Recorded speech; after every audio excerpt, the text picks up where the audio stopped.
మాలిని దేవి multi speciality hospital, Christian పేట, 5వ line, Kavali.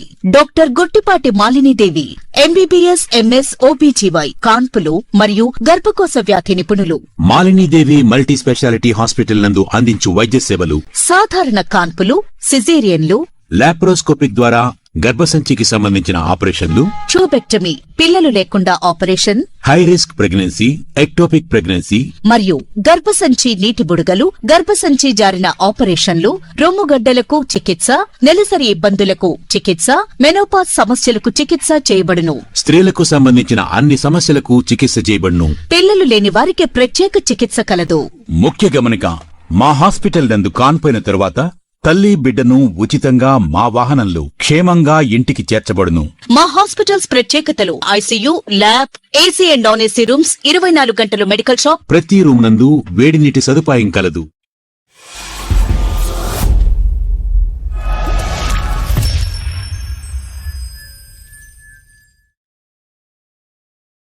Welcome to CMD news. నా పేరు కామాక్షి. ముందుగా నేటి వార్తా విశేషాలు.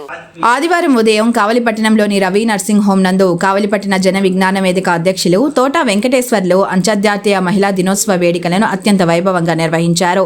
పేద మరియు మధ్యతరగతి మహిళలకు చీరలను ఉచితంగా అందజేయడం జరిగింది. ఈ కార్యక్రమానికి ముఖ్య అతిథిగా విచ్చేసిన కావలిపట్టణ ప్రముఖ వైద్యులు మరియు జన విజ్ఞాన వేదిక గౌరవ అధ్యక్షులు డాక్టర్ బెజవాడ రవికుమార్ మాట్లాడుతూ, సమాజాభివృద్ధిలో మహిళల పాత్ర వెలకట్టలేనిదని, వారిని ప్రోత్సహించడం మనందరి బాధ్యత అని తెలిపారు.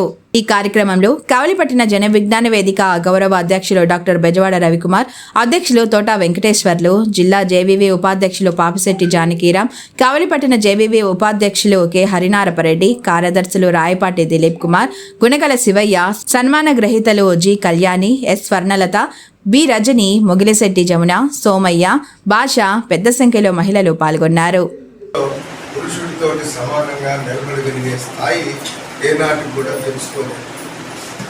ఎందుకంటే మేము మా వృత్తిలో కూడా చూస్తూ ఉంటాం, ఎంతోమంది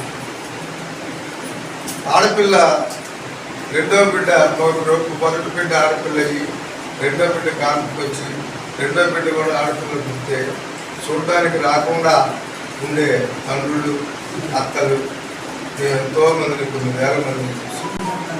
కాపురానికి కూడా తీసుకుపోకుండా మాకు అవసరం లేదు, ఇంటికి పంపించేయండి, మేము తీసుకోమనే వాళ్ళని మేము ఎంతోమందిని చూసాం.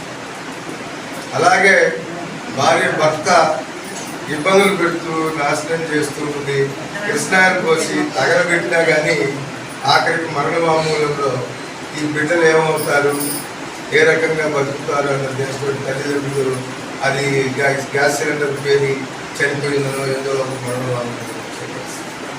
అంటే మహిళ ప్రాణానికి ఇంత కూడా విలువ లేదు. మనం ఎన్ని మాట్లాడుకున్నా కానీ ఇది పోవాలా అంటే మహిళ తన కాళ్ళ మీద తను నిలబడాలా, తను సంపాదన పరురాలవ్వాలి, తను సంపాదించి వారికి మొగుడితోటి మొగుడి దగ్గర నుంచి సహాయం ఉందని, ఏ మాత్రం లేకపోని తన పాటికి తన బిడ్డల్ని పోషించుకుంటూ తను ఒక గౌరవమైన పరిస్థితుల్లో నిలవబడగాలంటే తనకి చదువుకోవాలి, చదువు మీద మంచి ఉద్యోగం చేసుకోవాలి. అప్పుడు మాత్రమే ఈ మహిళా దినోత్సవంలో మనం అనుకున్న లక్ష్యాలు నెరవేరుతాయి. కానీ మిగతా ఎన్ని చెప్తున్నా కానీ ఈ లక్ష్యాలు నెరవేరు.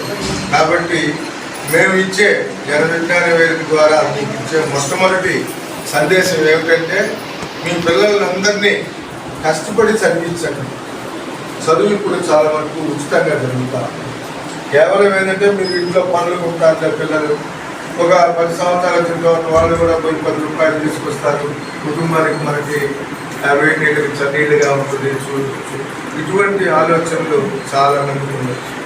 నేనే చూస్తున్నా, మా డిగ్రీ కాలేజీలోనే చాలామంది ఆడపిల్లలు, డిగ్రీ చదువుతున్న పిల్లలు కూడా మంచి సంబంధం వచ్చింది, చదివేం చేస్తుంది, ఇవి పెళ్లి చేసేద్దామని చెప్పని ఎంతోమంది డిగ్రీ కంప్లీట్ చేయకుండా పెళ్లి చేసేసి పంపించే పరిస్థితులు ఉన్నాయి ఈరోజు కూడా. కాబట్టి అటువంటి భావజాలం నుంచి మీరు బయటకు రండి, మీరు మీ బిడ్డల్ని చదివించండి. మీకు కొన్నిపాటి రిజర్వేషన్ కూడా ఉండొచ్చు మీలో కొద్దిమందికి, వాటిని ఉపయోగించుకోండి. రాజ్యాంగం మీకు ఇచ్చిన అవకాశాలను మీరు అందిపుచ్చుకోండి. దానికి గట్టిగా మీ మనసులో మీ భర్తలు ఏమనుకున్నా, మీ తాతలు ఏమనుకున్నా, మీరు నా బిడ్డను చదివించుకోవాలి, నా ఆడపిల్లని చదివించాలి, నా ఆడపిల్ల ఒక ఉద్యోగం చేయగలగాలి, నా ఆడపిల్ల తర్వాత తను స్వతంత్రంగా బతికే హక్కు సాధించుకోగలగాలి అన్న ఒకే ఒక్క ఆశయంతో మీ పిల్లల్ని, ఆడపిల్లల్ని పెంచండి. ఈ సమాజం అంతా పూర్తిగా మారింది.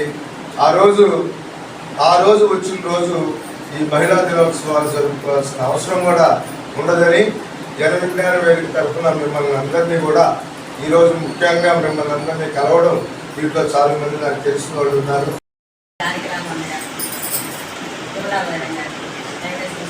అందరికీ నా నమస్కారం. ఇక్కడికి వచ్చేసినటువంటి మీరందరికీ కూడా మీకు ఎన్ని పనులున్నా సరే మా ఆహ్వానాన్ని మన్నించి వచ్చినటువంటి మీ అందరికీ కూడా నా నమస్కారాలు. మహిళా దినోత్సవం అనేది ఎందుకు జరుపుకుంటామంటే ఇలాంటి సార్ కొంచెం చెప్పారు మీకు.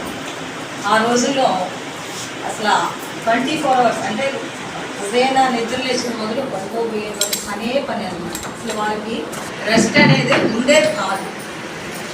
పిల్లలు పుట్టినా వాళ్ళని అక్కడే అన్నమాట అన్నీ చేసుకోవాల్సిన పరిస్థితి అట్లా ఉండేది. అంతర్జాతీయ